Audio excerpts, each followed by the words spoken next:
Thank you, Father. Thank you, King of Kings. Thank you, Lord of Lords. Thank you, Eternal Rock of Ages. Thank you, Jesus. Thank you, Jesus. Thank you, Jesus. Thank you, Jesus. Thank you, Jesus. Thank you, Jesus. Thank you, Jesus. Thank you, Jesus. Thank you, Jesus. Thank you, Jesus. Thank you, Jesus. Thank you, Jesus. We share Baba. Shalom. Shalom. Father, I say thank you this morning. Lord, I thank you this morning. Lord, I thank you this morning. Olúwa ṣé bàbá ṣé olùgbàlà ṣé ayérayé ṣé lẹ́nu ṣé ọba àwọn ọba ṣé olúwa àwọn olúwa ṣé ọba lánàá ṣé ọba lẹ́nu ṣé ọba títí ayérayé ṣé àwọn ọmọ ayé ṣé asọ̀rọ̀mátàsẹ̀ ṣé ọlọ́run ṣé ọlọ́run ṣé jésù ṣé bàbá ṣé alágbára ṣé ọba tó dáyé àti ọ̀run ṣé ọlọ́run ṣé jésù ṣé ẹ̀mí mọ́ ṣé jésù ṣé. Father, I say thank you. Olúwa ṣé olúwa ṣé olúwa ṣé olúwa ṣé olúwa ṣé bàbá ṣé olùgbàlà ṣé olúwa ṣé. Father, I say thank you. Lord, I thank you. Lord, I thank you. Lord, I thank you. Lord, I thank you. Lord, I thank you for this morning. Lord, I thank you. Lord, I give you praise. Lord, I give you honor. I give you adoration. Lord, I thank you. Lord, I thank you. Lord, I thank you. Lord, I thank you. Lord, I thank you. Lord, I thank you. Lord, I thank you. Lord, I thank you. Lord, I thank you. Father, I worship you. I give you praise. I give you honor. I give you adoration because you are wonderful. You are excellent. You are powerful. You are beautiful. There is nobody like you. Is the word not to sadly be that exalted, be glorified forever. In Jesus' name, thank you, Father. Olúwa ṣé, Olúwa ṣé, Olúwa ṣé, Jésù ṣé, ẹ̀mí mọ́ ṣé, olùgbàlà ṣé, ayérayé ṣé, ẹlẹ́rù nìyẹn ṣé, ọba àwọn ọba ṣé, olúwa àwọn olúwa ṣé, ọba lánàá ṣé, ọba lẹ́nu ṣé, ọba títí ayérayé ṣé, àwímáyé ṣé, asọ̀rọ̀mátàsẹ̀ ṣé, ògbìjà kẹrù òbóníjà ṣé, ọba mi àjàmájẹ̀bi ṣé, ọba tó lọ kọrin kése ṣé, ọba tó lọ kése kọrin ṣé, ọba lánàá ṣé, ọba lẹ́nu ṣé, ọba títí ayérayé ṣé, àwímáyé ṣé, asọ̀rọ̀mátàsẹ̀ ṣé, bàbá mi tó wọ kẹ̀mẹ́rẹ́ bí jẹ́ máa ṣéun, ọba tó dá ọjọ́ òní, ọba tó yọ gbogbo ọjọ́ lára rẹ̀ bẹ́ẹ̀ ni tó ń pọ̀ sí, ọba mi lánàá lẹ́ni títí ayérayé. Mo dúpẹ́ fún yín, mo gbé yín ga, mo ṣe yín lọ́ba o, ọba àwọn ọba ṣé, olúwa àwọn olúwa ṣé o, ọba lánàá ẹ ṣé, ọba lẹ́ni ẹ ṣé, ọba títí ayérayé. Bàbá mi ò àwí má yẹ wọn asọ̀rọ̀ má tàsé o, ẹ ṣé ọlọ́run mi, ẹ ṣé ẹlẹ́dàá mi, ẹ ṣé ọlọ́run, ẹ ṣé ọlọ́run, ẹ ṣé ọlọ́run, ẹ ṣé ọlọ́run. Thank you, Father. Lórí gbogbo àwọn olólùfẹ́ mi ẹ ṣé, lórí ọmọ tẹ́ fún mi ẹ ṣé, lórí ayé mi ẹ ṣé, olúwa ẹ ṣé, olúwa ẹ ṣé, olúwa ẹ ṣé, olúwa ẹ ṣé. Bàbá ẹ ṣé, mo dúpẹ́ pé ibi ò ní bá orí wa ò ní gbàbọ̀dé, mo dúpẹ́ pé ìpinnu ọ̀tá ò ní ṣe lórí ayé wa, mo dúpẹ́ pé ò ní lómi ní àlùpàtì. Father, I say thank you, Lord. I worship you. I give you praise, Lord. I give you honor. Lord, I give you adoration because there's nobody like you. O ṣé bàbá, o ṣé bàbá, o ṣé bàbá, o ṣé bàbá, o ṣé bàbá. Ẹ ṣé ọlọ́run ẹ̀mí mọ́, ẹ ṣé atófara ti gbé òkè, ẹ ṣé ọba àwọn ọba, ẹ ṣé olúwa àwọn olúwa, ẹ ṣé ògbèjà kẹrù òbóníjà, ẹ ṣé ọba mi àjàmájẹ̀bi, ẹ ṣé o bàbá, ẹ ṣé olúwa, ẹ ṣé. Ojú ayọ̀ ló mú mi lónìí o, kò ń ṣe mi nìkan àtẹ̀yìn náà àtọmọ mi. Ojú ayọ̀ ló mọ́ wa lónìí o. Bí mo ṣe ń jí lórí ilé nínú ilé mi, mo porúkọ Jésù, mo tún fẹ́ jáde síta, mo tún kó Jésù lọ́nà. Ojú ayọ̀ ló mọ́ mi lónìí o. In Jesus' name, no more much time. Father, in Jesus' name, in the mighty name of Jesus, Heavenly Lord, I thank you this morning. I worship you, Lord, because you are God. Thank you because there is nobody like you. So well not to start, Daddy, be that exalted, be glorified forever in Jesus' name. Daddy, I thank you for everything you have been doing so far in my life, in my daughter's life. Thank you, Lord, for my well wishes. Oh, Lord, thank you, Lord, for everything you have been using me for. Olúwa, mo dúpẹ́ pé ò ní lò mí ní àlùpàtì, mo dúpẹ́ pé ò ní jẹ́ kí ìpinnu ọ̀tá kó ṣẹ lórí mi, kó ṣẹ lórí ọmọ mi, kó ṣẹ lórí gbogbo àwọn olólùfẹ́ mi. Mo dúpẹ́ pé ojú ò ní tì mí, mo dúpẹ́ pé òun mọ níṣẹ́ fi àyà tí ni yín, mo fi ọpẹ́ fún yín, mo fìyìn fún yín, mo fògo fún yín. Father, receive my praise and thanks this morning in Jesus' name. Ọlọ́run gba ọpẹ́ gba ìyìn ní orúkọ Jésù. Father, Lord, as I want to speak this morning, I don't know how to speak. Use my tongue, use my mouth in the name of Jesus. Kọ́ Olúwa yẹ ẹnu mi sí mímọ́. Bàbá mi àti Ọlọ́run mi, Ọlọ́run ẹ̀mọ́ wọnú ẹnu mi, wọnú àwọn mi. Olúwa ohun tí ó máa jáde ní àárọ̀, Olúwa jẹ́ kó jẹ ohùn rẹ, jẹ́ kó jẹ ohùn rẹ, Olúwa gbẹ́nu mi sọ̀rọ̀. Bàbá jẹ́ kí ọ̀rọ̀ ti àárọ̀ kó jáde ní àkọ̀tún ní orúkọ Jésù. Olúwa jẹ́ kí ọ̀rọ̀ náà kó jáde kó tú ìdè tó pẹ́lẹ́ gbé wa kalẹ̀ fún ìdìde àwọn kan àti ṣùgbọ́n àwọn ẹlòmíràn. Mo gbàdúrà fún gbogbo àwọn ènìyàn tó ń wà àlàáfíà mi, tó ń wà àlàáfíà Nàìjíríà, tó ń wà àlàáfíà àwọn ènìyàn, tó ń wà àlàáfíà, tó ń fẹ́ ìṣeré àwọn ènìyàn ní orúkọ Jésù. Jẹ́ kí ọ̀rọ̀ yìí kó jẹ́ ìgbédìde fún gbogbo wa ní orúkọ Jésù. Àníṣe gbogbo àwọn tó sì ń wá ìṣubú àwọn ènìyàn tó ń gbógun ti àwọn ènìyàn, àwọn tó jẹ́ ìkà tó ń gbá ìṣubú Nàìjíríà, tó sọ pé sẹ́ Nàìjíríà ò ní tẹ̀síwájú, tó ń ṣe ibi, tó ń pera wọn ní èèyàn tó sì jẹ́ èèyàn burúkú ni wọ́n, tó ń pera wọn ní èèyàn rere tó sì jẹ́ èèyàn burúkú ni. Mo gbàdúrà fún wọn ní òní ní orúkọ Jésù. Ọ̀rọ̀ tí ó jáde bẹ́ẹ̀ ni kó ba agbára wọn jẹ́, àní kó fi gbogbo àwọn ọ̀tá ṣe ẹ̀sìn, gbogbo agbára lọ́wọ́ gbogbo ìkà pátápátá ní orúkọ Jésù. Ọ̀run fa ìjọba ọ̀tá ya, fa ìjọba òkùnkùn ya ní orúkọ Jésù. Ọlọ́run gbàkóso láti wákàtí ìlọ Olúwa jọba. Thank you, Father, because you answer prayer. We worship you, Lord, because you have done it. In Jesus' name we pray. Amen. Thank you this morning. You are welcome on board. Everybody, I welcome you this morning. I thank you because for your love, for your kindness. I don't have much time. ọ̀rọ̀ wà ṣùgbọ́n kò sí ààyè mo sì ń pàìlì àwọn ọ̀rọ̀ kan jọ nǹkan kan jọ tí a fẹ́ ṣe ọ̀rọ̀ gbógun ti ìwà bàjẹ́ ni àwa wà fún a fẹ́ mọ bẹ́ẹ̀ ṣe jẹ́ a fẹ́ mọ bí ẹni yẹn ṣe tó we don't care. Enough is enough of killing. Enough is enough of terrorism. Enough is enough of wickedness. Enough is enough of evil things in Nigeria, especially for those who are in Nigeria and also those in abroad tó ń ṣe evil. Enough is enough of evil things. Wọ́n rán ọ̀ràn ọmọ níṣẹ́ fi àyà tí ló rán èmi níṣẹ́. Iṣẹ́ tí mò ń ṣe ó jọjọ́ orí mi lọ kì í ṣe mi gan ni mò ń ṣe o. I cannot do iṣẹ́ tí rí ọwọ́ mi bó ṣe kéré tó so mi ní agbára láti ṣe rí ẹnu mi bó ṣe fẹ̀ tó yìí. Bẹ́ẹ̀ ni bí Ọlọ́run ò bá sí níbẹ̀ mi ò ní lè fi sọ̀rọ̀ kankan tó jẹ́ bí ọ̀rọ̀ tó mú ọgbọ́n jáde àbí bí ọ̀rọ̀ tí ó ń tún àwọn èèyàn sílẹ̀ ọ̀rọ̀ tí ó jẹ́ pé láti fi expose àwọn ìkà ṣó ti yé yín mẹ́yẹn ó ní ẹni tó bá bu ẹ̀ṣẹ̀ rẹ̀ mọ́lẹ̀ ó ní kò ní ṣe rere ó ní ṣùgbọ́n ẹni tó bá jẹ́wọ́ ẹ̀ṣẹ̀ rẹ̀ ó lè mi jẹ́ aláàánú láti dáríjì bẹ́ẹ̀ ni ó ní ẹni tó bá bu ẹ̀ṣẹ̀ rẹ̀ mọ́lẹ̀ kò ní ṣe rere ṣùgbọ́n èyí tó bá jẹ́wọ́ ẹ̀ṣẹ̀ rẹ̀ ó lè mi jẹ́ aláàánú láti dáríjì Ọlọ́run àánú ni à ń sìn fún ẹni tó bá ronúkúwàdà kó nínú ẹ̀ṣẹ̀ rẹ̀ ni ó ní ẹ̀yin èèyàn mi tí wọ́n pè ní ẹ̀yin èèyàn mi àwọn ènìyàn tó ń pè ní èèyàn mi tí wọ́n máa ronú kó àdàkùn kù sí kó nínú ẹ̀ṣẹ̀ wọn ó lè mi yóò gbójú wọlé láti òkè wá èmi sí owó lẹ wọn èmi yóò dáríjì òun sí owó lẹ wọn sàn bí ẹ̀ṣẹ̀ bá pọ́n bí iná bó bá rẹ̀ bí òdòdó àlàárẹ̀ Ọlọ́run ní èmi ṣe tán láti ṣe kéne tó bá ti jẹ́wọ́ ẹ̀ṣẹ̀ ó lè mi yóò fọ̀ yín ẹ̀ sì fún ju ẹ̀gbọ̀n òwú lọ mo gbàdúrà lónìí gbogbo ẹni tó fẹ́ ronú kó wà kí Ọlọ́run kó wẹ̀ wá kó fọ̀ wá mọ́ ká fún ju ẹ̀gbọ̀n òwú lọ kọ́lọ́run ṣe àánú fún wa kọ́lọ́run má jẹ́ ká kú sínú ẹ̀jẹ̀ kó má dẹ̀ jẹ́ ká kú báyìí olórúkọ Jésù ẹ̀mí tó ń bẹ̀rù Ọlọ́run tó pé ìbẹ̀rù Ọlọ́run ní ìpilẹ̀ṣẹ̀ ọgbọ́n ẹ̀mí tó bá ti ń bẹ̀rù Ọlọ́run bẹ́ẹ̀ ni ó máa ń ṣe tòótọ́ ó sì máa ń fẹ́ ṣe nǹkan tí Ọlọ́run fẹ́ ni yes kò ṣe ó ní be the doer of the word not the speaker alone you are nínú ìwà yín àti nínú ìṣe yẹn gbọ́dọ̀ rí ìwà tí Ọlọ́run tó bá ti ń sọ gbọ́dọ̀ rí nínú ìwà yín ṣe ti yé yín bẹ́yẹn I give God the glory I give God the honor this morning once again gbogbo ẹ̀yin tẹ́ like tẹ́ love yẹn the Lord will show you love Ọlọ́run máa fìfẹ́ wọn sí yín ní àkọ̀tun ní wákàtí yìí mo gbàdúrà fún gbogbo ẹni tó tẹ love tó tẹ like yẹn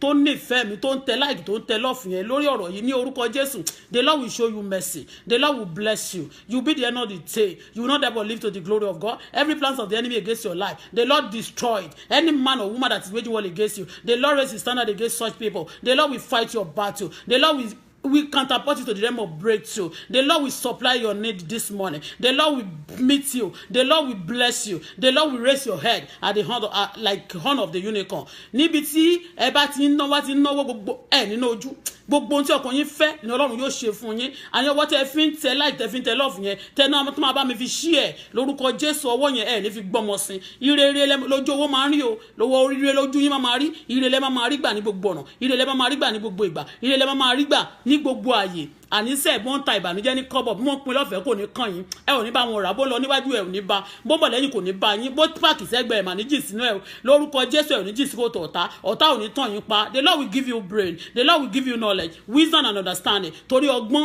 òun la fi ń kó ọ̀rọ̀ jọ ọgbọ́n òun la fi ń ṣe kíni tẹni tó bá ti lù sí ò bá ti ní ọgbọ́n ìbẹ̀rù ẹni tó dẹ̀ lè fún yàn ní ọgbọ́n òun náà ní Ọlọ́run ẹlòmíì lè dàgbà kó má dànù ìbẹ̀rù Ọlọ́run ní ìpilẹ̀ṣẹ̀ ọgbọ́n tó o bá ti ní ìbẹ̀rù Ọlọ́run gẹ́gẹ́ bíi ti Sólómọ́nì ó ní ọgbọ́n ó béèrè fún ọgbọ́n ló béèrè kò béèrè fún owó ẹ mọ̀ nǹkan tó ṣẹlẹ̀ Ọlọ́run wá fún ní ọgbọ́n owó wá dé ṣó ti yé yín ọgbọ́n náà máa fi ń kó ọrọ̀ jọ téèyàn bá ti ní ọrọ̀ ọgbọ́n náà máa fi ń kó jọ bẹ́ẹ̀ ni the Lord will bless you bẹ́ẹ̀ ni mo tún wá fẹ́ kọrin fẹ́yìn tí ẹ̀ ń ṣe kìrìsìtẹ́nì mo ní ẹ ti jí lónìí kẹ́ ẹ jí sówó ẹ ti jí lónìí kẹ́ ẹ jí sọ́lá mo ní ẹ ti jí lónìí ẹ ti jí sálàáfíà ara bó bá ṣe bí iṣẹ́ lẹ̀ lọ kẹ́ ẹ wálé gbogbo ọ̀nà kọ́nà tẹ̀yìn bàrẹ̀ kẹ̀yìn má ka àgbákò lọ́nà mùsàmí èmi náà ti jí lónìí mo ti jí sówó Bọ́lá Fọláṣadé ti jí lónìí mo ti jí sọ́lá mo ti jí lónìí mo ti jí sálàáfíà ara gbogbo ibi tí mo bá ń lọ ni mo máa wálé gbogbo ọ̀nà kọ́nà tẹ̀mí bàrẹ̀ èmi ò ní ka àgbákò lọ́nà mùsàmí ọmọ mi Adébùkọ́lá ti jí lónìí ó ti jí sówó Sarah ti jí lónìí ó ti jí sọ́lá ó mà ti jí lónìí ó ti jí sálàáfíà ara bó bá ṣe bí iṣẹ́ ló ń lọ bó bá ṣe ilé ẹ̀kọ́ ló ń lọ ó máa wálé gbogbo ọ̀nà kọ́nà tí a bá ń re a ò ní ka àgbákò lọ́nà mùsàmí in Jesus name ibi ò ní báwọ orí wa ò ní gbà bọ̀dẹ̀ ẹ̀yin olólùfẹ́ yìí tẹ́ fẹ́ràn àlàáfíà àwọn ènìyàn tẹ́ fẹ́ àlàáfíà Nàìjíríà ó ní ẹ gbàdúrà fún àlàáfíà Jerusalem àwọn tó bá ti fẹ́ yóò ṣe rere bẹ́ẹ̀ ni ẹ̀mí gbàdúrà fún àlàáfíà Nàìjíríà yóò ṣe rere a ó rí bá ti ṣe a máa rí ọ̀nà gbégbà inú wa máa dùn ọkàn wa máa balẹ̀ ìgbà ọ̀tún máa dé àwọn tó bá dúró sí ọ̀nà tó máa ṣe pé wọ́n fẹ́ ba ìlú náà jẹ́ ọ̀run yóò mú wọn kúrò ẹni tó bá yẹ kó kú kí àlàáfíà jọba ọ̀run yóò gbẹ̀mí ẹ̀ ẹni tó lòun ò ní ronúkúwàdà tó bá warùn kì tó ló máa pa àwọn èèyàn máa fi ayé àwọn èèyàn ṣòfò ọ̀run yóò fi ṣòfò ọlọ́run ló dá ayé àti ọ̀run ó ní ti olúwa nílẹ̀ àti ẹ̀kún rẹ̀ ayé àti àwọn tó tẹ̀dó sínú rẹ̀ tó rà fìdí rẹ̀ sọlẹ̀ lórí òkun a gbé e kalẹ̀ lórí àwọn ìṣàn omi ó ní ta ní ògórí òkè olúwa lọ tàbí ta ní òdò níbi mímọ́ rẹ̀ ẹni tó ní ọwọ́ mímọ́ àti àyà funfun ẹni tí ò gbé ọkàn rẹ̀ sókè sí asán tí kò sì búra ẹ̀tàn òun yóò rí ìbùkún gbà lọ́wọ́ olúwa àti òdodo ní ọwọ́ ọlọ́run ìgbàlà rẹ̀ èyí ni ìran àwa tí àwa ń ṣe àfẹ́rí rẹ̀ tí à ń ṣe àfẹ́rí ọlọ́run Jákọ́bù ó ní ẹ gbé orí yín sókè ẹ̀yin ẹnu ọ̀nà àní ká gbé yín sókè lẹ̀kùn ayérayé kí ọba ògo kó wọlé wá kó wọlé sínú ayé mi kó wọlé sínú ayé yín kó wọlé sínú iṣẹ́ yín kó wọlé sínú ètò ìnáwó yín kó jọba nílùú Nàìjíríà kó wọlé sínú ayé ọmọ mi àní ta ni ọba ògo yìí olúwa ọlọ́run àwọn ọmọ ogun òun náà ni ọba ògo amen. Thank you my people. Mo fẹ́ mú ọ̀rọ̀ kan mo fẹ́ kọ́kọ́ mú àwọn ọ̀rọ̀ kan wá fún yín but mi fẹ́ ṣe ni ṣe tó mi ìfẹ́ kàn fẹ́ sọ so ẹni tó bá ti ní ẹjọ́ ẹ torí ọlọ́run mo bẹ̀ yín ni ẹni tó bá ti ní ibi tí ìyẹ́ ewé àti Àbíkẹ́ Jagaban tán ti jà yẹn dáadáa mo ti ní kan but tó ní full skin yẹn mo fẹ́ wọ́n ti send méjì sí mi mo need ẹ̀ sí ṣó ti yé yín bẹ́yẹn torí pé ní àárọ̀ yìí ní ara ṣáàtì tí Àbíkẹ́ ṣe àwọn kan tó bá ti ń ṣe ṣáàtì yẹn lọ́wọ́ wọ́n wá pè mí tí bá tiẹ̀ ṣe sún wọ́n á pe nọ́mbà mi gbà mí mo lè má sùn kí n máa meditate I leave my phone tí bá ti yá tí bá ti dìgbà tí torí gbogbo nǹkan ló ní àkókò àsìkò eré wà àsìkò ẹ̀rín wà àsìkò gbà ọ̀rọ̀ wà àsìkò àdúrà wà gbogbo nǹkan ló ní àsìkò and you have to create time for everything you don't just have to waste your time àkókò tí òyìnbó máa ń sanwó àkókò hours ẹni wọn ò kì í sanwó pé ó lọ́bíṣẹ́ ò lọ́bíṣẹ́ hours tó bá ti ṣe lòyìnbó máa san fún ẹ so know what you are doing with your time and mo dẹ̀ sọ fún yín pé ẹ ṣe kí ni ẹ máa design spirit design all spirit ẹ dẹ̀ ṣe kí ni ẹ̀yin èèyàn ẹ lajú yín ẹ ti understand ẹ lajú yín kẹ́ máa wo géèmù lára around yín the game is all over the world òun náà tún sọ láàárọ̀ yìí o nígbà tó ń ṣe ṣáàtì yẹn ló ń bú mi ló ń sọ èdè ìlú mi mo tún fẹ́ kọrin ìlú mi ń sìn yẹn mọ̀kàn tí mo fẹ́ kọ mo rántí ilé òwe mo máa rántí ilé Bọ́lá Fọláṣadé rántí ilé òwe mo máa rántí ilé ìgbà mo dá Amẹ́ríkà mo tún dé Canada mo rántí omi kan lóòkè lámì kárí àkókò kọ̀mí jọmọ kéye mo rántí ilé òwe mo rántí ilé ayẹyẹ olóyè mo rántí ilé ẹ mà fún mi lésì ayọ̀ mo lọ́mọ Ìkàrẹ́ ni mí àkókò ni mí ìgbà mọdé gbági mo mọdé dùgbẹ́ mo rántí omi kan ní Ìkàrẹ́ o kọ̀mí jọmọ kéye mo rántí ilé òwe mo rántí omi èyí tó wà láṣọmọ mo rántí èyí tó wà lókèlà mo rántí ilé èwe mo rántí ilé ìgbà mọdé gbági mo mọdé dùgbẹ́ mo rántí omi kan lókèlà kọ̀mí jọmọ kéye mo rántí ilé òwe ó ní mo ń sọ ìdílé mi ó ń sọ thank God for that you know what mo dúpẹ́ fún Ọlọ́run pé they can read my tongue through ibi tí mo ti wá ṣó ti yé tí máa sọ pé bóyá mo wá láti ibìkan sí wọn níbo ní kíní kan mi ò fi lé mi pamọ́ I'm from Ondo State Ìkàrẹ́ ni mí lákòókò ọmọ Olúkàrẹ́ ni mí ọmọ Olúkàrẹ́ àlìlà mi ń fẹ́ kíyàn Ọlọ́run mi Aláàfin ọ̀run ni máa ń fẹ́ kí dáadáa mo pọ́nyàn lé òṣùbọ́ mo máa ń respect Ọlọ́run mi gan èmi ọmọ Arógunmáṣá ọmọ aṣọ̀tẹ̀ márùn ọmọ àtìdí aláṣejù bọmi gbígbóná ọmọ òru àtìdí aláṣejù bọmi gbígbóná ọmọ Arógunmáṣá aṣọ̀tẹ̀ márùn tí wọ́n bá ń gbógun tì mí lèmi máa ń sanra tí wọ́n bá ń gbógun tì mí lèmi máa ń strong sí tí wọ́n bá ń gbógun tì mí lèmi máa ń ní inspiration bẹ́ẹ̀ ni orúkọ á máa ròyàn oríkì máa ń ròyàn bẹ́ẹ̀ ni orúkọ bàbá mi ń rò mí ọmọ Arógunmáṣá ọmọ aṣọ̀tẹ̀ márùn ọmọ àtìdí aláṣejù bọmi gbígbóná ọmọ òrùlé bayọ̀ kọ̀rọ̀kọ̀rọ̀ ṣó ti yé yín ọmọ òdá nílẹ̀ dá lórí ẹṣin bẹ́ẹ̀ ni tí n bá wọ mọ́tò fine tí n bá wà ní tí mo fẹsẹ̀ rìn fine tí mo bá ń ṣe fine ó ní òdá nílẹ̀ dá lórí ẹṣin that any system any way ló máa ti bá mi I will be okay I will be balanced Ọlọ́run náà ni kì í ṣe mi agbára mi kọ́ agbára Ọlọ́run ni gbogbo ohun tí Ọlọ́run ṣe fún mi lọ́jọ́ òní o agbára mi kọ́ o I worship God I thank God because God is good is wonderful to me ó sọ láàárọ̀ yóò fi mí pa ó fẹ́ máa fi mí pàjá bọ̀ kó ń ṣòwò ló máa fi mí pàjá yó ṣó ti yé mo fẹ́ fi ẹjọ́ ẹ̀sùn òun náà tún sọ ṣe mọ̀ pé àwọn tó ń bọ̀ tó fẹ́ petition mi ti pọ̀ àwọn wèrè àṣàbà ó lóun náà fẹ́ petition mi kàn fún ní àdírẹ́sì ilé ibi tí mò ń gbé so kọ́ ẹ tètè bá mi send ẹ̀ sí àdírẹ́sì ibi tí mò ń gbé òun náà ló ń fẹ́ petition ìjọba náà máa sọ fún pé bully when I'm telling them to repent from all their evil way this girl nǹkan tèmi náà tí mo fẹ́ bá ẹ fẹjọ́ ẹ̀ mo kàn fẹ́ bá ẹ sọ̀rọ̀ ẹ fún ìjọba ni ọ̀rọ̀ tìrètí yẹn Ọ̀sáyẹmí máa bẹ́ẹ̀ gbé síbẹ̀ àti picture ẹ̀ bó ṣe gbowó ọmọ lọ́mọ the United Nations tó o bá mọ̀ London tó wà yẹn Canada is being ruled gbogbo àwọn ìjọba àgbáyé tó rule Canada Queen Elizabeth she's one of them. Tó bá mọ̀ ìlú tó wà yẹn lára àwọn tó use ìjọba Canada ìjọba àgbáyé ló ń rúlu bẹ̀ lára àwọn tó ń ṣe ìlú Canada tó jẹ́ ìjọba lára owó Canada ẹ lọ wò Queen Elizabeth wà nínú owó yẹn. You don't know anything. Ó gba owó àní ìlú tí wọ́n ti kì í ṣe báyìí law country lélẹ̀ kì í ṣe lawless country like Nigeria that you turn everywhere to the shit of hole. You turn your country to shit of hole and also some area in London. Ẹ ṣàbá mi yín boss mi ní gbogbo àwọn kinní yẹn bó ṣe gbowó o tún wá lẹ́nu lórí food àti ibi tó ti tún ṣépè fáwọn ọmọ yẹn ṣó ti yẹ yín bẹ́yẹn ẹ bá mi send ẹ̀ sínú impulse mi. You two you are coming to report me. No time for this morning. Àárọ̀ ló yẹ kí n ṣiṣẹ́ ṣùgbọ́n mo ní many things láti ṣe because mo wave some things I want to do some chat but I want to cover those things this morning. Today, so I don't really have time for you. If not this morning, ní máa lò fún ẹ. Ṣùgbọ́n there's plenty time. Ṣó ti yé bẹ́ẹ̀ yẹn. So máa ṣiṣẹ́ lórí ọ̀rọ̀ mi. Èmi ń bá àwọn èmi máa pass information yín fún ìjọba. You understand? Máa pass information yín fún ìjọba àgbáyé. Eré lẹ pé o, ẹ gbà ń sẹ́yìn o. Bẹ́ẹ̀ ni. Ó gbowó ọmọ ọlọ́mọ, ó bú mi ní bẹ́ẹ̀ sọ yẹn torí tí wọ́n bá ní igi gbogbo igi ló fẹ́ wólùyàn tó máa wó pa èèyàn kò ń ṣe igi ata. Ọwọ́ tí ẹ yàmàyàmà wàràwàrà bí ọwọ́ àwàrà ẹsẹ̀ bí ẹsẹ̀ toothpick ọwọ́ ẹ̀ tó gbogbo nails ẹ jẹ́ kí n sọ nǹkan kan fún ẹ ṣé ẹ mọ̀ bí wọ́n máa ti ń dáwọn èèyàn gidi mọ̀ láyé ni àwọn nǹkan mẹ́ta náà máa fi ń dáyàn mọ̀ ní ayé tẹ́ máa fi dá obìnrin gidi mọ̀ tẹ́ máa fi dá ọkùnrin gidi mọ̀ ẹ kọ́kọ́ tẹ́ bá ti kọ́kọ́ rí obìnrin ẹ lọ wo ẹsẹ̀ obìnrin ẹ lọ wo ẹsẹ̀ báyìí kẹ́ kọ́kọ́ wo ẹsẹ̀ tẹ́ bá ti rí ẹ tún lọ wo àwọn èèkánná ṣé rí ọwọ́ mi báyìí nísìn ṣé ti rí ṣé rí pé mi ò ṣe lè mo tẹ̀ ti fọwọ́ ha tán ṣé ti rọ́wọ́ mi ẹ lọ wo ọwọ́ obìnrin ṣé ti rọ́wọ́ mi ṣé rí ẹ wo ọwọ́ obìnrin ṣé ti rọ́wọ́ mi you see ẹ wo ọwọ́ obìnrin tẹ́ bá ti ń báyàn sọ̀rọ̀ ẹ wo ọwọ́ ẹ̀kẹ́ wo ẹsẹ̀ ẹni tó bá jẹ́ àlùjọ̀nù ẹrù oh my God I don't have time for you this girl but ìjẹ́ kíkan sọ ẹ wo ọwọ́ ẹ̀ tẹ́ bá thirdly ẹ wá wo face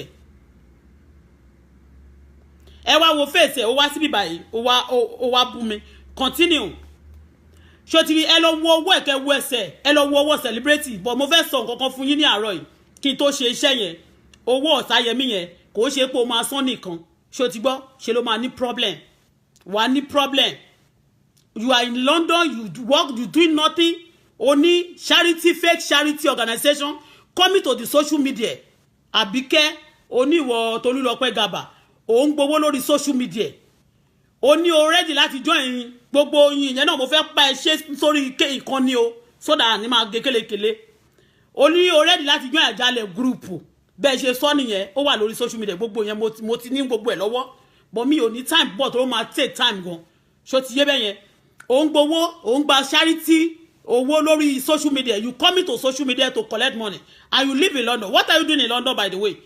London is for those people that want to work, you understand? You living in London, you do nothing but you coming to this Facebook to fraud, to scam people. Even you don't have respect for a cancer patient, you use a name to collect money from people, and then you refuse to pay her the money. And then you came to the social media again to bully her, to curse her. You still want her to die. You saying that she's going to die. You are a murderer. You are a terrorist. You said those because I reported some people in Nigeria to the United Nations, and then now you are saying that you are ready to join that bad group, the group of terrorists, to terrorize people, and you be doing it. I have evidence. You be going to London to scatter, to fight, to cause a lot of trouble everywhere. This is enough of this some useless Nigeria. Sorry.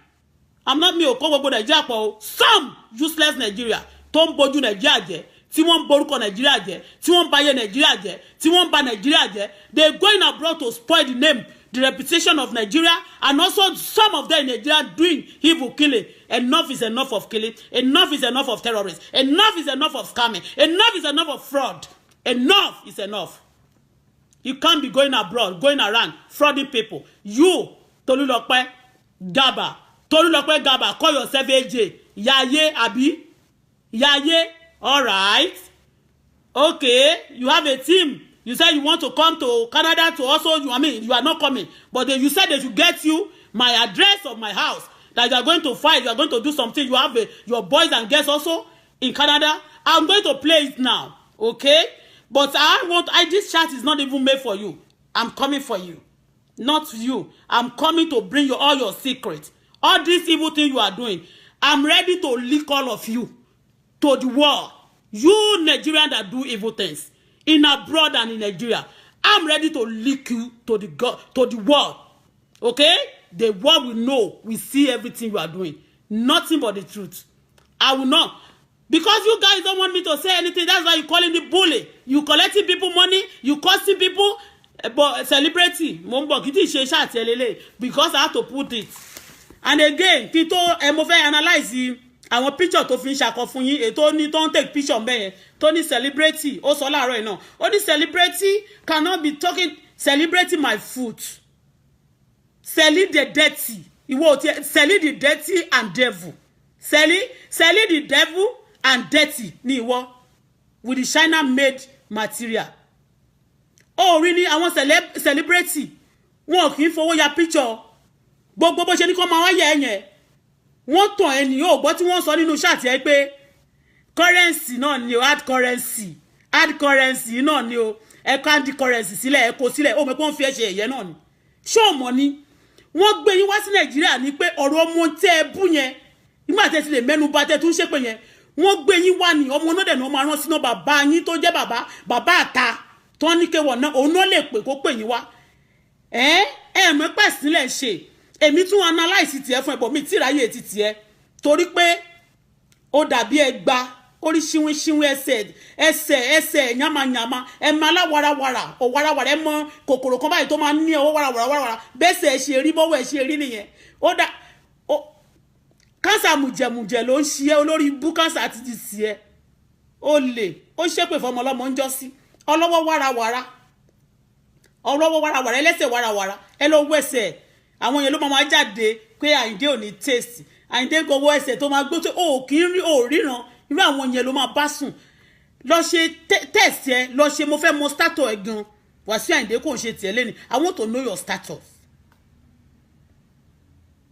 because bó ṣe ń ṣe yẹn náà bóyá yóò ní one particular thing apart from spiritual tó ní nǹkan tó ń ṣe fún àwọn èèyàn because that leg of dirty girl tó bá rí ẹsẹ̀ yẹn olójú kóòkì ẹsẹ̀lẹ̀ ojúlójú Fanta ẹsẹ̀lẹsẹ̀ kóòkì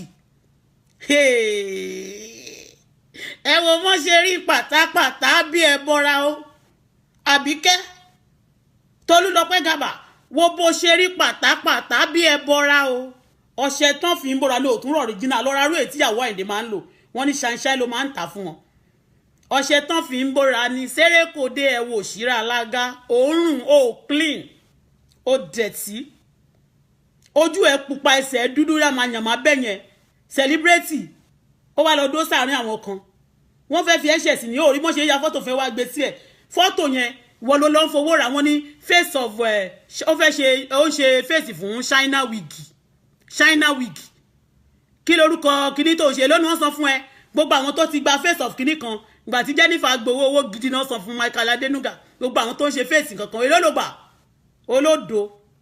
olódo mọ̀ pé wọ́n fi ẹ́ ṣe ìyẹn ni ọ̀dẹ̀ ọmọ pé wọ́n fi ẹ́ ṣe ìyẹn ni wọ́n ní card currency ẹ tún lọ wò bọ́n ṣe ya fọ́tò yẹn tó ṣe àti hard currency ìyẹn wẹ́rí kẹ́mi ṣírun mi ìwọ ò ṣe ṣírun ẹlẹ̀ ìwọ tí ẹ̀ ṣírun ẹlẹ̀ tó ti rí with my age ó láwọn àgbàlagbà máa ń sunkún àwa ti sunkún ṣe bó pa ìrètí náà lẹ́kún tóun náà sunkún lórí Facebook ìwọ ló kàn báyìí ẹkún ti kúrò lọ́rọ̀ ìrètí ẹ̀rí ti kúrò lọ́rọ̀ tèmi náà ìwọ ló kàn báyìí you will cry to the grave ìwọ ló wò ń bọ̀ ó máa petition mi kàn set address ilé mi fún ẹ ìwọ ló fẹ́ halẹ̀ mọ́ mi Wàsíù Àyìndé ò tó halẹ̀ mọ́ mi mo mọ̀ pé ọmọ Canada ní kí n tó wá bíbá kí mo mọ̀ pé Canada citizen àwọn Canada gangan ló sọ pé wọ́n ní interest lórí kéèsì ẹ̀ wọ́n fẹ́ mọ ẹni tó ń fún ní ìwé tó jẹ́ criminal wọ́n fẹ́ mọ ẹni tó ń fún ní ìwé tó jẹ́ èèyàn burúkú wọ́n fẹ́ mọ terrorist wọ́n fún ní ìwé yes you can't cover it for anybody you have been covering yourself for a long time people don't know you it's time for you to be exposed yeah àsọtẹ́lẹ̀ ti wà bẹ́ẹ̀ni ẹ máa àkókò máa tó àkókò kan ó ní wọ́n ti fi àjàgà wọ àwọn ènìyàn mi ó sì wọ́n máa tó àkókò kan a máa fọ́gbọ́ àjàgà náà kúrò ìwọ olóńbọ̀ ní concert àtẹ́ẹ̀sì lèmi sí ẹ pé wọ́n mi ò ní òun bọ̀ ó ní you said you are coming they should send you Tolúlọpẹ́ Gàbà Àbíkẹ́ Jagaban call yourself AJ you said you have team everybody knows you said you are coming they should send the address of my house to you that they are going to. When you need the address of my house, me that you want to blast you want to come and attack my house? You are a terrorist. That is the attitude of terrorists. I never asked anybody to send any address of you guys to me. But what I'm saying is that enough is enough of evil you are doing. Stop doing evil. Stop coming people. Coming to the social media, collecting people's money. You use that lady money, but they say their condition to collect money from people. And you spend it and then you do nothing. Lazy. Wọ́n ní kó gbé body ẹ̀ wọ́n no bá sọ̀rọ̀. Gbé body ẹ̀. Efele body. Oh, ọmọ ọ̀dọ̀ mi tó ń jẹ́ ṣẹwà tó ń ṣe lọ́dọ̀ Efele. Ó fine jù ẹ lọ. Orí wàgàwàgò dàbí ìgbàgbó. Ìgbàgbó ṣogeri kó tó màrìwò ti ṣogeri kó tó wá di ìgbàgbó ó ti di ìgbàgbó. Àbíkẹ́ ti ṣogeri kó tó di ìgbàgbó. Ó ti di ìgbàgbó. Màrìwò ṣogeri kó tó wá di ìgbàgbó. Ẹ ṣe ni máa jealous wá tẹ́ ti ń yọ bí àbẹ́là tẹ́ ti ń yọ bí candle. Ẹ máa lo big and beautiful, big and bold. Mi lo bonbon, mi kí lo bonbon. Mi kí lo bonbon. Mi dẹ̀ lo nǹkan sọ́jọ́ oṣó ti rí. Ọlọ́run fún mi, gbogbo ẹ̀ ló fi tẹ́ mi lọ́rùn. I give God the glory. I give God the honor. I thank God because he's good. Gbogbo picture yẹn tí ó ti jà ní London. Ṣó ti mi kọ́kọ́ fẹ́ mo kọ́kọ́ ń wò pé bóyá kíní ó tún wá sọ lóhùn ò sínú class àwọn tó ń speak lórí Facebook. I'm not coming, I'm not a mi ò kì í ṣe journalist, mi ò ṣe kíní, but you know, this thing, the Facebook is being created for people to be, to do good thing, you understand? To affect people positively, not negative things, then pass to people's life. What is AJ team? I'm alone queen, ọlọ́kọ̀ọ̀run. Only spiritual husband.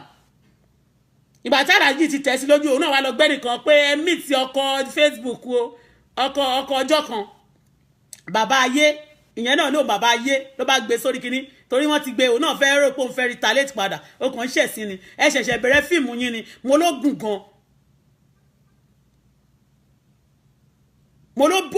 gan ìwọ sọ pé ẹ máa petition ṣé mi mọ̀ páyìndé mo tún dárúkọ àwọn ọmọ ẹ̀ tó wà ń bí ìyàwó ẹ̀ gan let me tell you. But mi sọ pé ṣe burúkú mo tún kọ ọ̀rọ̀ gan láti fi favor ìyàwó àtọmọ ẹ̀ tó wà níbí. I write against mo kọ against ẹ̀ gan ni. Kí lẹ̀ ń sọ ó wá ní mò ń sọ ìdèlú mi why not? I'm boast of my place, I'm boast of my career àkókò, I'm from Ondo State. We take no shit from anybody. Wọ́n máa ní má jà o ṣùgbọ́n má gbẹ̀yàn jẹ you can't cheat me and go scoffing mo máa ń sọ fún yín because I will not cheat you. And I'm not doing evil. Me, join group kankan. But I will tell you the truth. Opposition leader lèmi o. Bẹ́ẹ̀ni, tó against evil. Opposition orúkọ bàbá mi ni alátakò. Alátakò burúkú, èmi máa ń takò burúkú ni. Ẹ lọ bèrè. Nickname bàbá mi nìyẹn alátakò opposition of evil. Kò kí support evil. But he die young, but èmi ò lè die young. Go write it down. You plan to destroy me, the Lord destroy you. Ọjọ́ tó bá dá báyìí, ó ní dọjọ́ yẹn kó tọ́lọ́run tó mú ẹ kó láyé àdàbí tí ò máa ṣe Ọlọ́run ni mò ń pè ní mò ń sìn. Àdàbí tọ́lọ́run bá ń tìkà lẹ́yìn tí ò ń ṣàdó gbogbo lẹ́yìn àṣetì tọ́mọ́ tí ò ṣe ògbèjà kẹ́rù òbò níjà àjà máa jẹ̀bi wọ́ kẹ̀mbẹ̀rẹ̀ bìjà ọba mi tó tóbi jọ tó lágbára jùlọ. Please ẹni tó bá mọ àdírẹ́sì ilé mi because I can't write it on my mi lè kọ́. So mo dẹ̀ believe pé somebody living upstairs nínú ilé mi bíbáyìí àwọn méjì ló ń gbé nínú ilé mi bí tó jẹ́ pé mo mọ̀ pé wọ́n mọ̀ tí mo mọ̀ pé agent ni wọ́n ẹni tó ń gbé lókè flat mi tí mo ń gbé àti ẹnìkan ń gbé ní another flat ní bíbá mo mọ̀ pé agent ni wọ́n I don't bloody care mo ti fẹ́ kúrò nígbà tó kọ́kọ́ bẹ̀rẹ̀ but they send me to sit down to jókòó wọ́n ní kí n jókòó ni Canada ò kì í ṣe bí tẹ́ máa kàn tí máa ṣe gàràgàrà gèrègèrè gàràgàrà you understand kò ṣe bí tẹ́ kàn máa ti bàlújẹ́ kò ibi ìbàyè òfin wà Queen Elizabeth ó wà lára àwọn tó rúlì ìlú ìtẹ́bà mọ̀ kó ass. Ó ní mò ń sọ̀rọ̀ pé wọ́n máa sọ kékeré wọ́n máa sunkún àwa ti sunkún sẹ́yìn ẹ̀yin ló kàn báyìí it's the time because you make people cry and then you be happy jubilate tó wá lóhun àti iye ìwé ní group ẹjọ́ jẹ́ group ni ẹ lọ lẹ̀ spiritually ẹ finish the Lord rejects you. Ọlọ́run pe Sọ́ọ̀lù rí ó dẹ̀ tún kọ̀ ó gbẹ̀rin lẹ́sẹ̀kẹsẹ̀ ẹ fàṣẹ ìránṣẹ́ Ọlọ́run ya ẹ ń touch anointing ẹ the prophet of Ọlọ́run lè mí you don't know nobody touch me and go scot free tẹ́ bá ti ń ṣe fíìmù yẹn tẹ́ ń ṣe fíìmù yẹn á wá fi mí ràn dín yín á wá fún mi ó máa á ti di aláṣejù bọ́ mi gbóná yé o orúkọ bàbá mi Ajagunna ni mo tún jẹ́ mo ní I'm a daughter of a warrior. Bàbá mi tó tún wá jẹ́ òun orí pé ilé bàbá mi a close mọ́run a close mọ́ oríkì wa bí oríkì ọba Ọlọ́run a close mọ́ Ọlọ́run ni Ọlọ́run ló yàn ilé ìdílé bàbá mi Ajagunna ó máa Jagunna wọ́n pa ni nílùú Ìkàrẹ́ lọ bèrè Ajagunna ìgbà tó ń bá Ìkàrẹ́ tó ń fẹ́ tígbà tí wọ́n ń jà ní Ìkàrẹ́ tó ń jà nífẹ̀ẹ́ àti Mọdákẹ́kẹ́ lọ́bìnrin wọ́n fi tìkàrẹ́ ṣeré wọ́n ń ṣe yàmàyàmà pẹ̀lú ọ̀dọ́ apart mi ti ẹ̀ gbéraga pẹ̀lú yẹn bọ̀tọ̀ Ọlọ́run oríkì bàbá mi ọmọ Ẹkùn Òkè Ọlọ́run ló ń jẹ́ Ẹkùn Òkè ọmọ Ẹkùn Òkè a tún máa bẹ níwájú wọn máa bẹ̀yìn wájú oyè bàbá ibi tá nice dé very nice and no nonsense wá bí lọ́jọ́ kò sí mo bẹ́ẹ̀ gbé kíní ẹ̀bọ̀ mi ò ní ẹ̀rọ báwọ̀ sọ ìjọba àgbáyé mi ìpúrọ́ fún yín kí n tó wá síbà yìí ẹkùn ń kó bẹ́ẹ̀ ṣe wà yẹn wà sí òkun kó bá rẹ ni mo tún sọ fún ẹ tó tún pe àwọn ọmọ yẹn tó ní kan àwọn tó yẹ kó rọra pè kó rọra bẹ̀ wọ́n bí ní kò tiẹ̀ pè mí kò bẹ̀ mí o it's too late ìgboro ayé ìjọba ló máa dá ẹjọ́ wa kò ń ṣèyàn àwọn tó yẹ kó pè tó ti ṣe nǹkan burúkú kò ṣe burúkú fún àló yẹ kó máa ronú kúwàdà kó máa bẹ̀bẹ̀ fún Ọlọ́run sìn pé Ọlọ́run jọ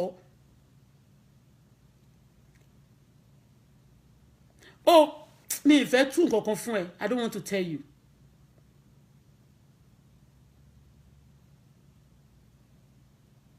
tó yẹ kó máa bẹ Ọlọ́run ó wá pe àwọn eléyìí ó pe eléyìí oníkan wá nítòótọ́ ó fẹ́ ó ní other way tó bá tẹ̀ fẹ́ ní kán pè wọ́n ó ní other way tó because bó ṣe wà yẹn gan tó bá ní kán bú mi torí gbogbo nǹkan iṣẹ́ tó rán wọn pé ẹ̀ ń petition kan ti déwájú before titi yín wọ́n dẹ̀ bèrè ṣé rọ́ ni mo pa ni mi ìparọ́ mọ́ ẹ̀ náà kò sẹ́ni tá a parọ́ mọ́ nínú yín ṣáwọn èèyàn ò mọ̀ mí ni àbí àwọn mọye thousand of people tí mo ti mọ̀ ni mi ì ṣe dárúkọ wọn mọye àwọn èèyàn tí mo mọ̀ ní Nàìjíríà ni tí mo ti mọ̀ before yín why tí mi fi dárúkọ wọn mo rẹ́ tí mo bá ṣòwò tó sì jẹ́ mi more than 1 million tí mi ò dẹ̀ dárúkọ ẹ̀ tí mi ò dẹ̀ béèrè owó lọ́wọ́ tí mi ò dẹ̀ bá ṣe tí ó ń sáà mi ì dẹ̀ dárúkọ ẹ̀ lórí social media tó yẹ kó dà sírọ̀fù fún mi gbà tí ò sanwó fún mi 1 million ló jẹ mí ó jẹ mí ní 850 pẹ̀lú àwọn ẹrù tí mo kó sínú mọ́tò yẹn àti kíní more than 1 million mi ì dárúkọ ẹ̀ lórí social media but mo sọ pé what you are doing is not good instead of you to repent ṣe mọ̀ pé repent ni mo kọ́kọ́ fi bẹ̀rẹ̀ pé àwọn èèyàn mi tán pè ní orúkọ mi tán máa ronúkúwàdà yóò fẹ́ repent bó ti wù kó mọ you call these people wọ́n máa jáde ń sìn bàbá àwọn bàbá ọlásìkò máa ṣá kiri kan bàbá àwọn ni pẹ̀lú ọmọ tó ti bí yẹn o tún ní àwọn adopted àwọn ọmọ abirùn eléyìí àwọn àbíkẹ́ tó ní àwọn tó lọ pé gàbà yẹn abirùn ni tó máa ṣọwọ́ wàrà bí ọwọ́ kìíní ẹsẹ̀ dàbí ẹsẹ̀ ẹgbẹ́ ẹlẹ́sẹ̀ toothpick ó lẹ́nu mi fẹ́ ṣe bẹ́ẹ̀ nínú mi lélẹ̀ tẹ́yìn mi set wọ́n lẹ́yìn mi pọ́n tẹ́yìn tèmi ẹyin tí kíni ránṣẹ́ ti rí I'm big and bold ẹnu tí ẹ̀ pẹ́yẹpẹ́yẹ ọlọ́gọ̀ scorpido mo má bínú scorpido ọlọ́gọ̀ bí ọgọ̀ scorpido kò lè ṣe orílẹ̀ bó ti wù kó mọ olórí gbèsè ojú ẹ̀ gbogbo ẹ̀ pátápátá ni kánsà ti jẹ tán mo ń fojú mi sí ẹ̀ tí ò sí kọ̀ọ̀kan black and beautiful ìwọ tó ṣá àti kékeré darúgbó ó lóun àti yewé ní ẹgbẹ́ òun ò ṣe ẹnìkan lórí Facebook wọn mọ̀ ní real life ó lóun celebrate gbogbo picture tó yà mò ń bọ̀ wọn abẹ́rẹ́ analyze ẹ̀ òun fowó ya fọ́tò wọ́n pè wọ́n ní celebrate náà tí wọ́n tún wọ́n bàjẹ́ ẹ wo aṣọ tó wọ̀ yẹn àwọn bọ́sikọ́nà kàyẹ̀ wọ́n mọ̀ kò sí ẹ̀ lọ́wọ́ sọ pé ẹsẹ̀ yìí ti gùn ju o gbọ́ tó ń bá ẹ sọ ni wọ́n lẹ́sẹ̀ yìí ti gùn jẹ́ ẹ̀rí ni ẹ̀rẹ́sẹ̀ yìí ti gùn jẹ́ ṣé báyẹn jẹ́ ká ṣe báyẹn wọ́n tún gbé pọ́ọ̀sì sí lọ́wọ́ àwọn China ni wọ́n ṣàdẹ̀kọ́rẹ́tì ayẹ̀ pẹ̀lú China face of killing èló ni wọ́n sọ fún ẹ o wọ́n tún lè lò ní wíìgì tó ń tà ó lóun ò mọ̀ ní wọ́n máa jẹ àbáṣẹ́lẹ̀ èló ni wọ́n sọ fún ẹ wọ́n kàn fún ẹ wíìgì China kiri ó dẹ̀ rà ni wọ́n ó mọ̀ nǹkan tó ṣẹlẹ̀ ṣòro owó tó display ńjọ́ yẹn wọ́n make sure pé wọ́n fún ẹ wọ́n kó àgbà padà lọ́wọ́ ẹ̀ ó fi ra nǹkan tó dẹ̀ sanwó picture nǹkan tí mo sọ fún ẹ ní ẹ mọ nǹkan kan wọ́n dẹ̀ ń sọ fún ẹ mọ́ ṣe wọ́n dress fún ẹ wọ́n dẹ̀ máa ṣe bí wọ́n dress fún ẹ hard currency náà ni o àwọn hard currency o mọ̀ pé àwọn monitor àwọn fẹ́ nà yín kòbókò ṣe bá ṣe ìtaṣẹ́ rí àwọn pípọ̀ yẹn tó ń pè wọ́n celebrate Nigeria ó láwọn group kan tó yẹ pé wọ́n máa fi wọ́n nàyàn ní wọ́n fi wọ́n yẹ̀yẹ́ yín ọ̀dẹ̀ wọ́n tún gbé sáàrin wọn ṣé o ti rí ó gbé sáàrin ó wá gùn kò níyè agùn má níyè ó dàbí àgùntàn háràhárà ó dàbí ewúrẹ́ àgbò tó ń yàgbẹ́ gbogbo ojú ẹ̀ ti jóná gbogbo ojú ẹ̀ gbogbo bíbá ló ti ojú ẹ̀ ó ti bó ṣáàkì ó gbowó owó yẹn náà ló fi rẹ́ǹtì lé lóun lọ náwó jẹ òun jọ máa náwó jẹ nìyẹn ò lè rówó kankan gbà mọ́ lórí social media èyí tó dẹ̀ gbà ó máa pọ̀ I tell you dádì ẹ̀ tó sọ yẹn kò já ẹ lẹ́nu pé mo ń dárúkọ ẹ̀ ní hóhà MC mo dárúkọ ẹ̀ hóhà ọjọ́ tá a bá sọ pé a máa kú dé sí alájẹun tó lè pa mí torí mi pààyàn mi dẹ̀ bá tèèyàn jẹ́ ṣùgbọ́n gbogbo ibi tí wọ́n ṣe tán bá kó lẹ̀ lọ́la a lè ẹ̀bẹ́rẹ́ ọ̀bọ̀ tí wọ́n kó lẹ̀ báyìí a máa sọ lọ ni kò sí nǹkan kan tó fẹ́ ṣẹlẹ̀ yálà ya àwọn bàbá yín tẹ àdọ́tẹ́ fàdá yín àwọn tẹ́ lẹ́gbà àti ìyá àti bàbá yín wọn ò lè stop mi I'm unstoppable èmi tí ọlọ́run rán níṣẹ́ ọlọ́run ló ń gbẹnu mi sọ̀rọ̀ mẹ́rin ó wá dé ó wá ń ṣe yánmayàmá ó wá ní kán tag mi ó wá ní kán jí mi sílẹ̀ kán ṣe àwọn tó wà lókè mi kán lè mọ̀ pé mo notice wọn mo kàn fi wọ́n sílẹ̀ gbogbo wọn pátá mo tó ń wà ní òkè flat inú ilé mi bí. torí di ọ̀dà lejò olórí burúkú tó fi oògùn sí pọ́pọ́ fún jọ yẹn tó fi oògùn sí pọ́pọ́ tó ní kó fi oògùn sí pọ́pọ́ fún mi ìyẹn kò lè wá sọ́dọ̀ mi mọ́ ọjọ́ tó ti gbọ́ pé ọlọ́pàá wá sí school mo ń ṣe ẹ má worry kò ń ṣe threatening everybody and stop nonsense stop coming gbé body ẹ go and work Tolúlọpẹ́ Gàbà go and work celebrate wọn ń fowó ya fọ́tò wọ́n máa ń yà fún wọn ni wọ́n tún máa fi bẹ̀ wọ́n torí wọ́n kàn tẹ̀ fẹ́ ní wọn nínú kámẹ́rà wọn wọ ìwọ lọ ní kàn fowó ya fọ́tò wọn wá jókòó wọn ní kó fẹ́ lọ change ó ṣe lọ yà níbi tó ti fẹ́ Jùmọ̀kẹ́ Ọlájùmọ̀kẹ́ tó lọ ṣe ọmọ ní búrẹ́dì tí wọ́n gbé tó ní kó máa ṣe face of kinní kan ọ́fíìsì wọn ló máa ti àwọn ló máa ń gbé kiri àwọn wá bẹ ní hòtẹ́ẹ̀ ọpẹ́lọpẹ́ Àyìndé ò máa kú ṣé ò máa kú ọrọ̀ ajé o mi ìmọ̀ ṣé sínétà ló sanwó hòtẹ́ẹ̀ yẹn náà ṣé ìwọ náà ni àbí àwọn mo mọ̀ pé àwọn sínétọ̀ ni mo gba àwọn òtẹ́ ló máa ṣe wọn rárẹ̀ yóò ní àkà ìmọye kinní kan lálágbọ̀n ṣé nǹkan tẹ́mi sọ lórí bíbà tí mo sọ pé mo lọ sálágbọ̀n mo wọ́n gbé mi lọ síbì kan ṣé èèyàn ó jẹ́ èbú ó gbọ́ tí Orlando bá ti sọ tó fi búra ẹ̀ tún lọ wó èbú mi wà ẹ ní kinní kò sí lórí yín wọ́n gbé yín lọ ìwọ náà wà nínú àwọn tí wọ́n gbà tí Àyìndé ti jojé wà lòun náà lọ́wọ́ lọ gbé bàbá ayé kan lélẹ́yìí o wọ́n tún ti bá ẹ̀sùn múyà wọ́n tó ti bá ẹ̀sùn ẹ̀yin èèyàn ẹ kàn ń contact evil both physically and spiritually àwọn yẹn máa ti ní àìsàn tí ò gbógun àmọ́ pé cancer ò kì í ràn yàn bọ́ tì òun yẹn máa ti ní àìsàn tí ò gbógun ẹ̀rí tó ṣe èrù tó ń gbẹ ni wọ́n máa bọ́ ẹni tó sanra ni tó ṣe ń gbógun tì mí èmi mo lẹ́mi aṣọ tẹ̀ márù mo ń gbógun tì mí mò ń sọra sí ṣé ọdún tó ti ń gbógun tì mí láti sẹ́wọ̀n yẹn kò yẹ kí n ti tírín àwọn tó ń gbógun tì mí ló gbẹ àwọn náà tó máa ní I'm young I'm getting younger àtàyèdè kan tó gbógun tì mí òun náà lòun rù gbogbo ló ń rù ẹ̀ ń rù ni ẹ̀ ń rù ẹ̀ ń gbẹ ìyá yẹn náà ní celebrate máa ń lẹ̀pa ni wọ́n máa ń ṣe ni celebrate máa ń lẹ̀pa mọye celebrate tí ó lẹ̀pa ni mú mi ò fẹ́ dárúkọ olórúkọ kọ́mọ́dà pé wọ́n ṣe kiri kan mi ò fẹ́ dárúkọ àwọn tó tẹ̀ jẹ́ celebrate kì í ṣe lílẹ̀ paru títí yẹn ẹ̀ṣẹ̀ lẹ̀pa ẹ̀ṣá mánámáná àwọn kan wà tẹ́ pé àwọn tẹ́ rí yẹn gbogbo wọn slim láti lẹ̀ ní ìwọ tó gbà wà tó ti ń lọ Nàìjíríà tó ti ń kọ̀ ní kámẹ́rà tó máa ṣe báyìí ó fẹ́ jẹ́ ń bú jẹ̀bú ó máa ṣe o ẹ̀yin obìnrin jẹ̀bú kí ló dé láìka aṣẹ́wó náà ẹ má bínú torí lọ́pẹ́ ló jẹ́ kí n bú jẹ̀bú láàárọ̀ ẹ ṣe láìka aṣẹ́wó náà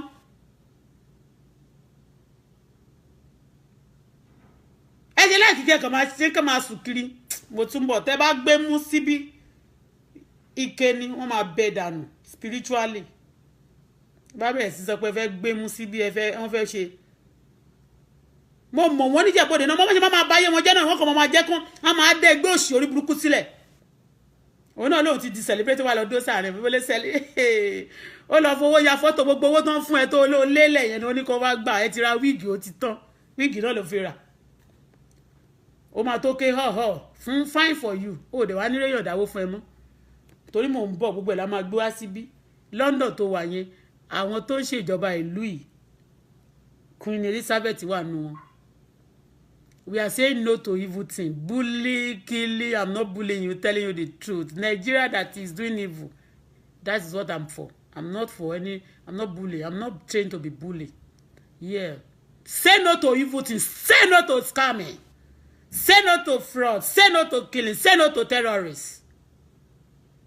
Tolulope Gaba, you were a terrorist. You said it on the social media. Mo fẹ́ join group àjálẹ̀. Ó ti múra ẹ̀. Lẹ bá para yín po. Lẹ bá para yín po. You need time. Yes. Mo tún bọ̀ wáyé tèmi o. God bless you, jàre. Mi ò tí ì ráyè comment tí n bá rí mi for today jẹ́ mo pé lánàá mo ṣe time mi mo waste gan. So please, I have many things to do today. Ẹ love me jọ, ẹ show love, mo love yín ẹ̀yin tèmi, mo like yín gan. God bless you. The Lord will be with you. Bẹ́ẹ̀ni mo sọ kéwọ̀n tó yẹ kó ló máa bẹ àwọn èèyàn tó bá ti ṣe kó máa ronúkúwàdà kó súnmọ́ Ọlọ́run torí àwọn ọmọ tó bí sílẹ̀ ẹni tó bá ti bímọ sílẹ̀ kò kì í ṣèkà. Ọlọ́run dẹ̀ fún ẹ ní oore ọ̀fẹ́ ó jẹ́ kó repent. Ẹlòmíì ò ní oore ọ̀fẹ́ tó ní kó lè repent kó ronúkúwàdà ó wá tafà sókè òyìnbó borí ìwọ náà ló kọ́ bó tafà sókè ètò òyìnbó borí wà gbẹ̀san kó tó lọ láyé. bẹ́ẹ̀ náà lè fẹnu ara yín ṣe ra yín po. ó tún lọ pé àwọn torí lọ pé kán ṣé kán bú èmi kán máa àwọn ló fẹ́ petition mi ó tiẹ̀ léèyàn. ṣáwọn Tolúlọpẹ́ àwọn Gàbà yẹn ọmọ Gàbà yẹn ní ọmọ Gàbà ò ní tìjú. Wàá gbé responsible person wàá mọ responsible person sílé wàá máa gbá wọn mọ rádaràdá kiri. Àwọn dímọ̀ tó wà nù yín o àwọn dímọ̀ tó serious ní èmi máa ń sọ èdè ìlú mi o ó dẹ̀ wà ń bẹ̀ mi ì dẹ̀ ní change ẹ̀ never. Ẹni tí bá tún love gan pàápàá máa tún lọ odonize ẹ̀. Wọ́n jẹ̀bú láìsí nígbà tí mo fẹ́ jẹ̀bú but you know what mo ti disown wọn mo ti disown wọn. Ondo lè mi o fẹ́ odonize mi ẹ̀yin tẹ́ ń ranjú ń bẹ̀ yẹn ṣáà máa múra sílẹ̀ tẹ́ bá jẹ́ ọ̀rẹ́ mi máa block yín àṣemọ́ ni ojú yín tẹ́ ń head yín yẹn bẹ́ẹ̀ ni èní gangan ni.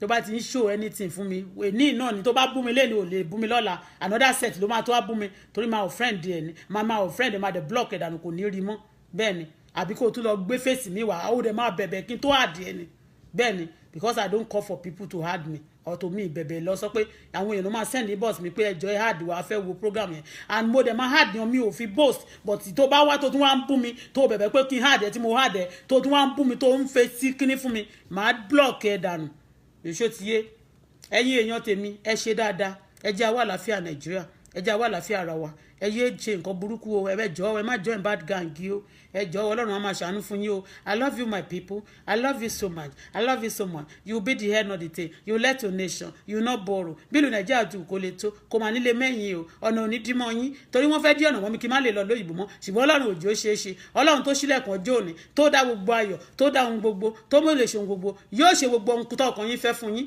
ẹ ò rí bá ti ṣe ẹ máa rí ọ̀nà gbégbà gbogbo ẹ̀yin olólùfẹ́ tèmi ni o tó fẹ́ mi fẹ́ re bẹ́ẹ̀ ni ẹ̀yin mò ń gbàdúrà fún ẹni tó bá sì wá síbí tó tún wá ń bú mi ẹ̀yin náà ń kọ́ Ọlọ́run ti mọ̀dájọ́ tó tọ́ sí yín yóò san yín lẹ́san rẹ̀ ó lé mi bọ̀ kankan èrè mi bẹ pẹ̀lú mi láti san fún oníkàlùkù gẹ́bí iṣẹ́ ọwọ́ rẹ̀ gbogbo ohun tó bá ti wish mi ní tó bá ti ṣe fún mi the Lord will pay you back gbogbo ẹni tẹ́ love mi the Lord will show you love more love to you I love you love you love you love you love you love you love you love you love you love you mi lè má dárúkọ you are I love you mo love you I can't stop wo I love you go with all my heart yes ìfẹ́ ni ó tẹ̀ tí máa mọ̀ ẹ máa ti mọ̀ yes ẹ̀yin tẹ́ ti di ojú yẹn tètè yá lọ máa friend ara yín o ẹ̀yin tẹ́ di ojú tẹ́ ń ṣe kinní kan tẹ́ ń bú mi yẹn just friend yourself before you are your friend o bú mi dáadáa bú mi tẹ́rúlé àgbàdúnlé and then you know what I will delete you later go and friend yourself then I will delete you later okay ìwọ tó bá ti bú mi èébú ò kí ń so bẹ́ẹ̀ bú mi kò lè dùn mí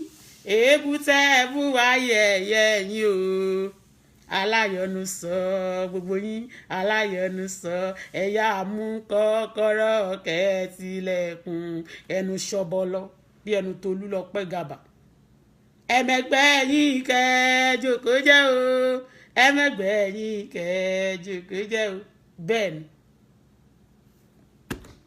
ní ìṣẹ́gbẹ́ yín ìwà àti iye ewé ní gúrùpù ó ti ọmọdé ní ọ̀bọ̀ tí ó ti gbó ògbólógbò arúgbó èṣù ló ń gbénu yín èṣù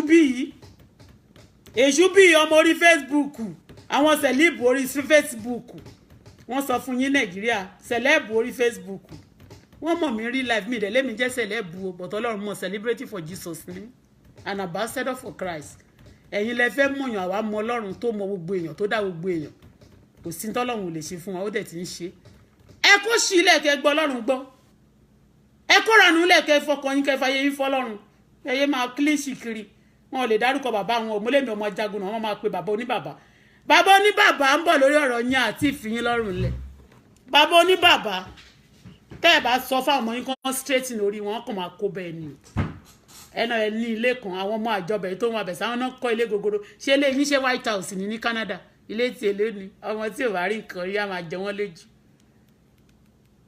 ní tẹ́tà àwọn ọmọ kéékèèké ń ra àwọn ọmọ kéékèèké ẹni bá máa rà dé bá máa sọ pé kinní kan mo ẹmu kan báyìí wọn ní ẹni tó ra kinní kan sí Canada ẹni tó ra gbá sí Canada tó ra wò sí Canada and so fucking what ẹ mọ létí ẹ mọ bí tí Canada ẹ mọ bí tí àwọn alákìyà nílé káàkiri Dubai gbogbo àwọn nǹkan tó ṣe dáadáa káàkiri àgbáyé ni wọ́n ní ẹ mọ bí tí Dangote ní nǹkan sí káàkiri àgbáyé ẹ mọ tí Bill Gates tó ní káàkiri àgbáyé ẹni tí ò jẹ́ nǹkan ló máa lóun jẹ́ nǹkan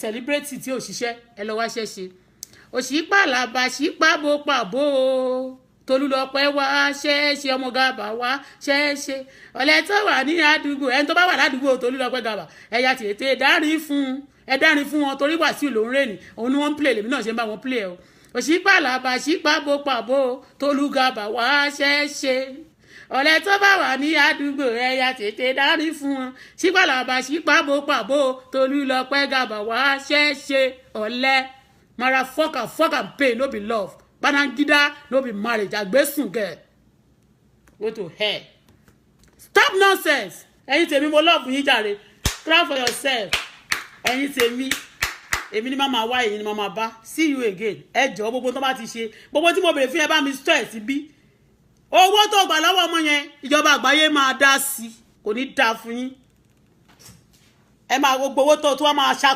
ṣakọ lórí Facebook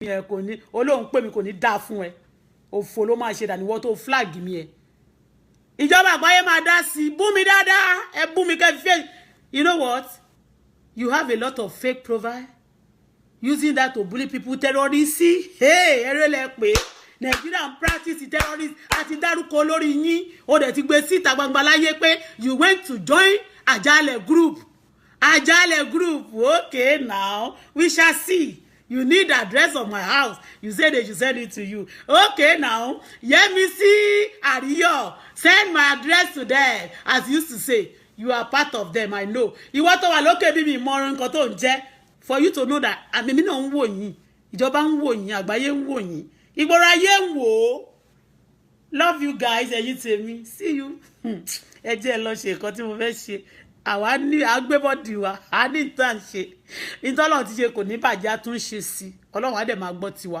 ebi ò mà nípa yín o ẹ mà ní máa fẹnu ṣe lásán o ẹnu ò ṣe o Tolúlọpẹ́ ẹnu ló máa fi ń ṣe o ọmọ Gàbà ẹnu lásán kò máa ṣe o ẹnu ò ṣe o ariwo kan ní mísíkì o Tolúlọpẹ́ ó tún pariwo ó lọ fowó ya píkṣọ o ó ní wọ́n face of China o ẹnu ò máa ṣe ẹnu ò ṣe o orí yín ti burú ẹ̀yin ọ̀tá mi orí yín burú ẹ̀ ń ṣí èrè ẹnìkan sẹ́ni ẹ̀yin ọ̀tá mi orí yín burú ẹ̀ ń ṣí èrè ara yín ò dáa ẹ̀ ń ṣí èrè ẹ̀ ń sinmi ní ẹ̀yin ọ̀tá mi orí yín burú ẹ̀ ń ṣí èrè ẹ̀yin tèmi orí yín ò ní burú ẹ̀ ní ṣí èrè o love you guys see you again.